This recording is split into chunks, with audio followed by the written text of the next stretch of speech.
Hello and welcome to the latest edition of Entertainment Zone with me, Ben Almaden. And I'm Darren Sandham. Darren's joining me today as we review the remake of A Nightmare on Elm Street. So we'll start with just a general overview before we go into deep thoughts. Your general thoughts on the film? Loved it. I mean, I'm a guy who, I watch the remake and I watch the classic and, compare them kind of thing. And even though a lot of people, probably all the comments on this is going to be a lot of people going, I don't like remakes, or remakes rock, yeah. This was a really good film for itself. I mean, don't compare it to remake and you'll love it completely. I've got to agree. I think as far as remakes go, this is incredible. It's the best one.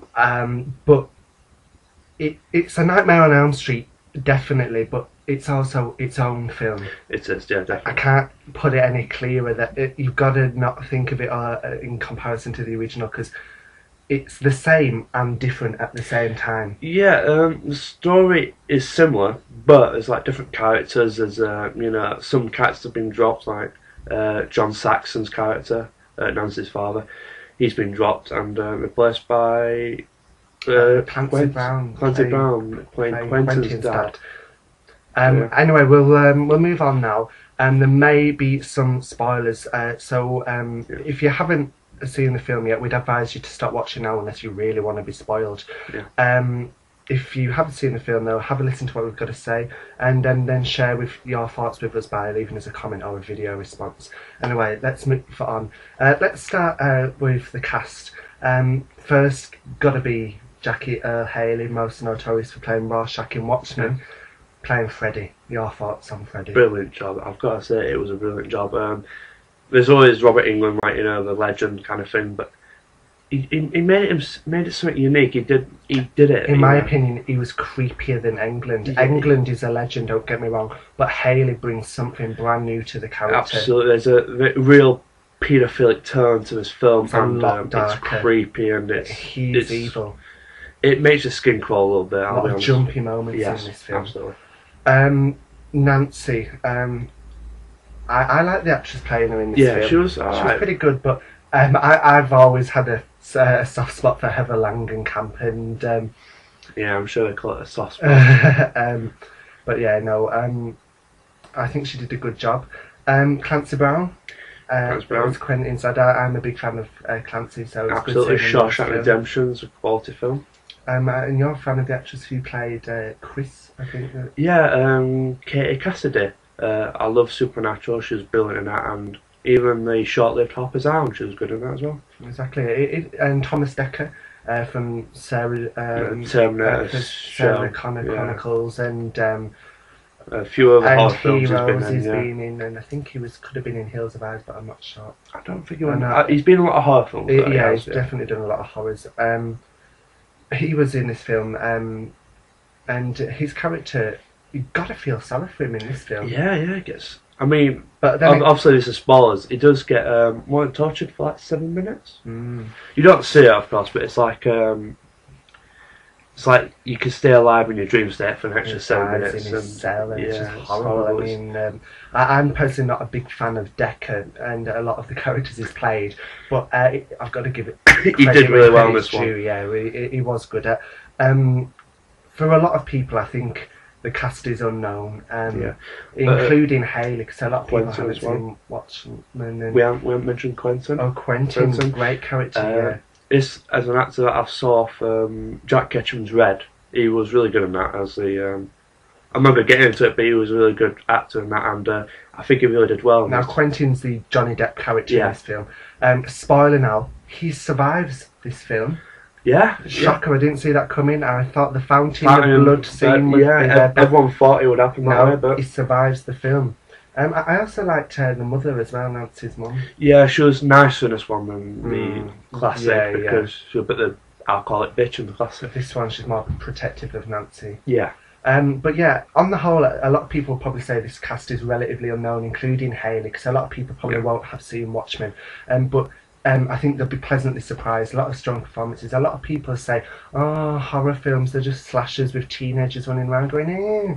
But this cast excels themselves. Yeah, definitely. I Just- mean, if you think about it this way, the original cast were unknown. I mean, Johnny Depp is famous now, but he weren't back Johnny then. Depp, I mean, Heather Langenkamp, Robert Englund. exactly, all relatively unknown people. They became legends. Yeah, especially in the horror community. Yeah.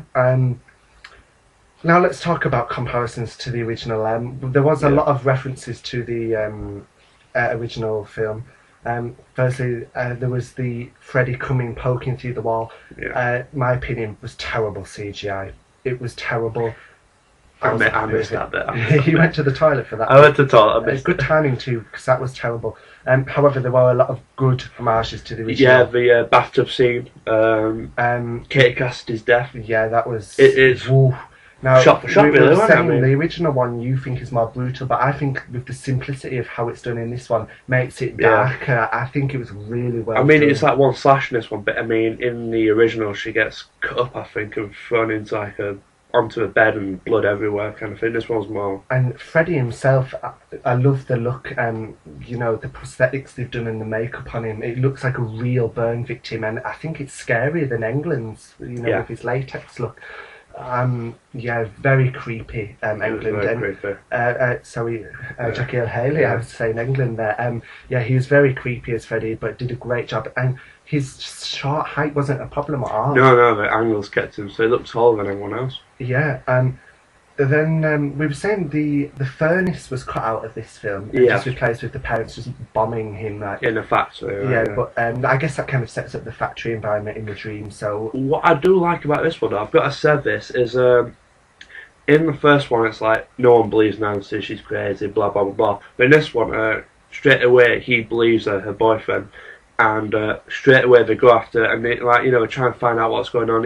And from most of it, there's like everyone believes that Freddy Krueger's not really a paedophile. He's actually just a person who throughout got this framed. film, you think he's been framed. Yeah, that's why he's so bitter. Until it's revealed that, you know, he his was magic actually- cave, which is his little room hideaway where he molested the children, it's all real. Yeah, it's all real, sir. Oh, it But was it's not the incredible. first one. The opening scene was pretty good too in the cafe. Yeah, the yeah, guy it's- killing yeah. himself. That was a bit of a shocking opening.